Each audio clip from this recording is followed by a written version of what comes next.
don't matter. I got that too. Greetings to the Artist Journal family. This is your brother Samal here for another episode here at the Artist Journal. As you guys can see, your boy is losing a little bit of weight.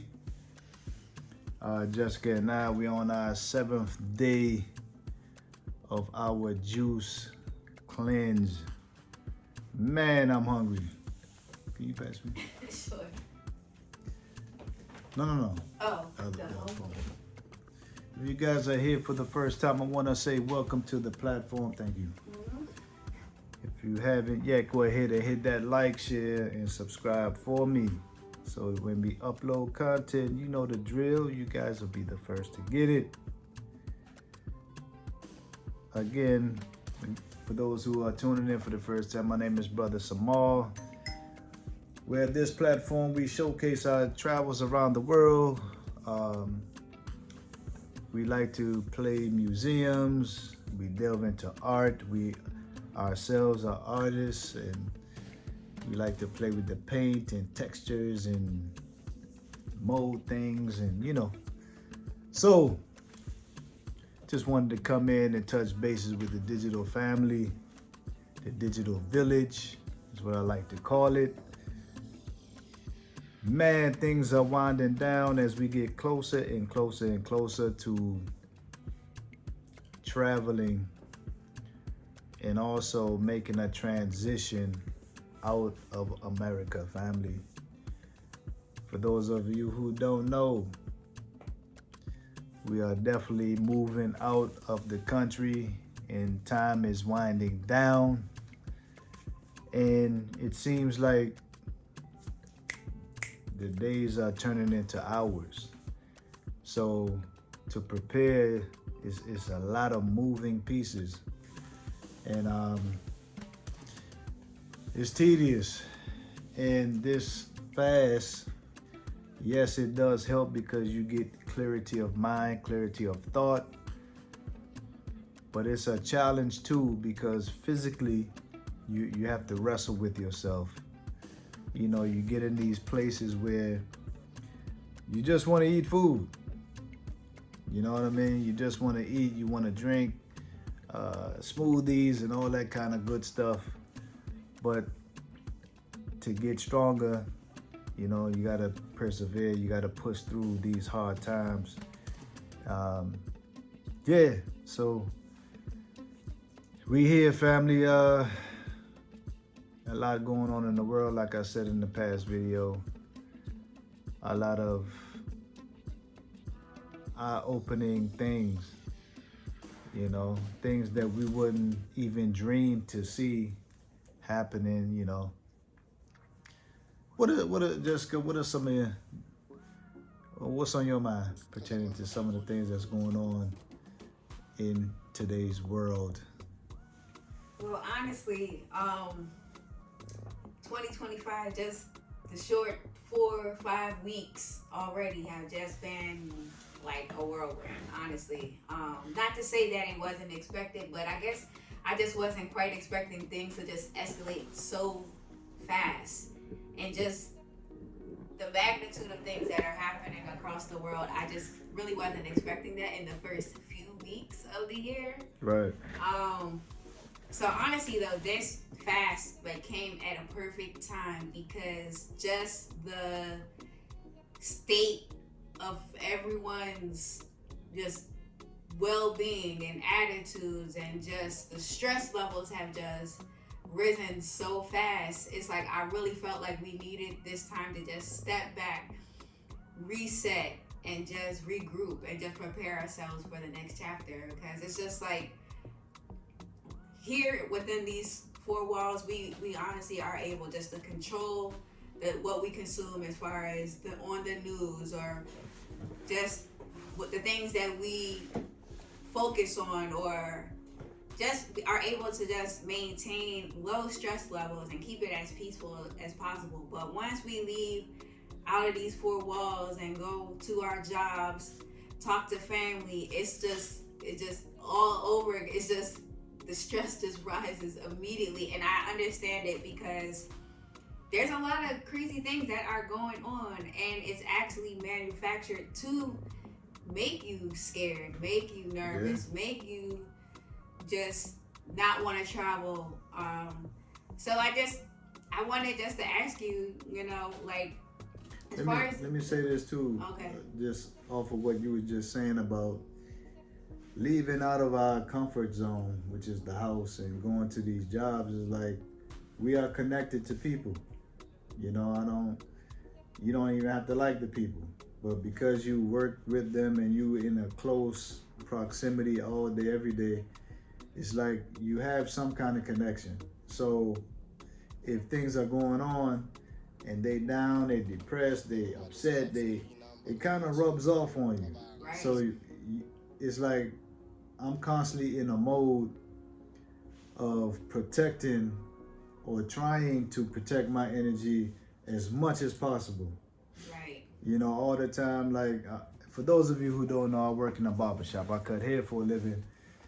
And I've kind of tuned out from watching sports a long time ago. I mean, years. The only sport I really watch is boxing. That's like, I just love boxing, So every big boxing match that come on, I'm always tuned in. But outside of that, I don't really watch basketball, football, soccer, none of that stuff. Right. So a lot of our clients, they want to come in and they want to talk about who got traded and this and this and that, and it's like my mind and my energy is not there. Right. And oftentimes, and even with politics, I don't really care. Right. I don't care. You know what I'm saying? So I get this energy sometime, like I put off this energy like I'm too good for people or I'm bougie. And that's not even the case. It's just that I don't want to spend my time talking about those things. Right. That's what y'all do. It's cool with me. You do what you do. But I don't want to talk about that. Right. Especially because I don't know what you're talking about. I don't, so yeah, I feel you on that. No, I agree 100%. So it's like, as much as we filter what we consume, my coworkers don't do that. So, so they're constantly on CNN, constantly watching the news, constantly on TMZ, constantly on Instagram, just seeing what happened at the Grammys or who's pregnant or what couple broke up. And of course, we spend a lot of time at work. You spend more time at work than you do at home. So, we're very cordial, and I know I can understand them wanting, to discuss those certain things with me, but it honestly it does what you said. It makes me shut down. I get very quiet, and I don't like being in that space, but it's like, it's really just a coping mechanism, just a way for me to kind of just go under a rock and protect my peace, for lack of a better term. So yeah, it's an interesting time. But maybe the artist family, journal family doesn't know, but I work for the federal government, and it's a lot happening right now with the federal government, So everyone is on edge. Everyone is just on the edge of their seats, just waiting for what's next, So So get it. In the federal government, Trump came out and said that this whole DEI stuff, looking to get rid of certain programs. Right. So a lot of people's job is being threatened, right? So he's saying he's giving you the option to, one, retire on your own, and you get paid full pay up until September. And then other politicians is saying like he don't have the power to do that. Right. There's no money in the budget to do that. So they push him back. So it leaves people kind of like they don't know what to do. I mean, what's going on in your office? Can you speak to that? Yeah, just to speak briefly, it's all over the news, so I'm not saying anything that's not already known, but it's the messages that we're receiving and the guidance that's been coming out has been extremely contradictory. So we received, an email from the Office of Personnel Management. They oversee all federal government employment. an official email from them advising us that we have, in essence, a week to decide whether we're going to stay at our jobs or we can resign and get full pay, full benefits, leave, and everything up until the end of the fiscal year, which is 30 September 2025. So we got that email. We got it multiple times. Then we got emails from our applicable human resource offices saying the same, iterating the same thing. We've had, like, I was just talking to my coworker today. I've never had so many town hall meetings, like, in my entire time working in the federal government, and I'm almost at 20-year mark. And just in this past 2 weeks, I probably had like 10 town hall meetings to discuss this stuff. So the climate in the office, you know, is at all time stress level, like high stress level, because we just don't know. And then even, you know, people that we typically would go to for guidance, for leadership, that are in those leadership positions, they're telling us that they have no clue, and they're literally watching the news to get guidance. What people supposed to do? That's what exactly. So no, I think that's part of the plan. I honestly just to have people confused, don't know if they're coming or going, you know. Right, just on the edge, wondering if one of their jobs are on the chopping block, or if they do take this resignation, are they going to really get paid? Is it really legal? You know, it's interesting times, and so. Yeah, I mean that's one of the major reasons, like, we looking to just live a humble, simple life in Africa. You know what I mean? Just to not to say that there isn't going to be any stuff there, because anywhere you go in the world, there's stuff. You know what I mean? But we want to lessen the blow, and we know how this American environment is. We know how stuff is here, and I don't know about you, family, but I want to experience what it is that my ancestors experienced on that beautiful soul over there. You know, I want to wake up every day and tap back into certain culture. You know what I mean? Certain ancient traditions, and read and sit up under the elders on that side of the world. I done did a half a century here. You know what I mean? I think it's within my right to go and experience life on that continent, you know, and I pray that those who are tuning in and listening, that you all get the opportunity to do just that, you know, to live in Africa and to live that beautiful life that you create for yourself. Let me ask this too, Jessica, how do you feel making the transition out of America?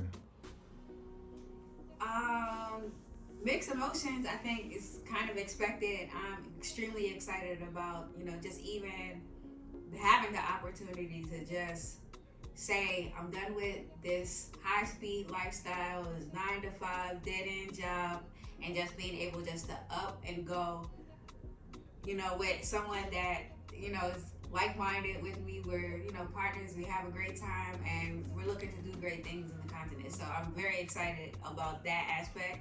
A little nervous. I have lived outside of the United States. I lived in Japan when I was in the military. So, you know, I've been outside of the West for, you know, a short period of time, but just permanently moving is, I mean, you know, I get a little nervous about it, but excited at the same time. Yeah. So definitely looking forward to the next chapter. And we not crapping on people that choose to stay here. That's not what, me personally, that's not my thing. You know, I think the entire globe, the planet, is a beautiful place. I think that people, especially people that's in power, kind of mess certain environments up. You know, so right now here in America, it ain't the most ideal place to live, to raise a family, children. Like, it just isn't.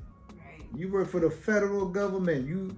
When other people thought that their job was secure. Once you're in the government, they say it's hard to lose that job. Facts. That's not true right now.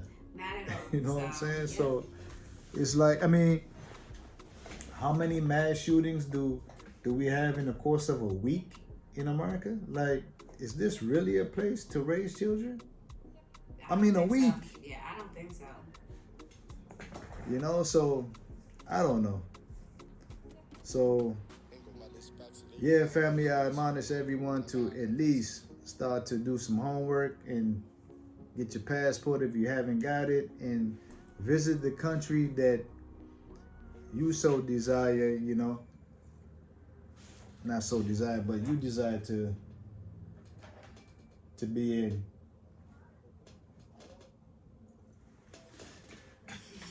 Clients from the barbershop, fam. Yeah, so anyway, what was you saying? What was your last point? No, you were just asking me about how I feel about Right. and I'm just extremely excited. So we're looking forward to documenting everything. Yeah, so family, you guys gotta stay tuned. We're not gonna tell y'all where we going. No, I'm gonna just say on the east coast of Africa, there's a lot of popping environments. Yeah, they So gotta you just come check, You gotta stay tuned and walk this walk with us, fam. Right. And I will be posting. I've committed now to post every single day, fam. Let's get it. So stay tuned, stay tuned, stay tuned. I put it out there in the universe. So you all gotta support me here at our digital village, here at the Artist Journal. Drop a comment, you understand? Question if you have any questions for me. If you need to reach out, all of that information will be in the description to our store called Palm Trees and Silver. Yes, we do have a 925 sterling silver company in Gambia, family. In Banjul, Gambia, where we push out African-inspired, beautiful silver jewelry. Go on the website and grab you something for a loved one. Also, I have my email in the description if you want to reach out for me and just chop it up. You can do it that way too. So, you know what? I'm going to tune out. Just to tune back in. Jano!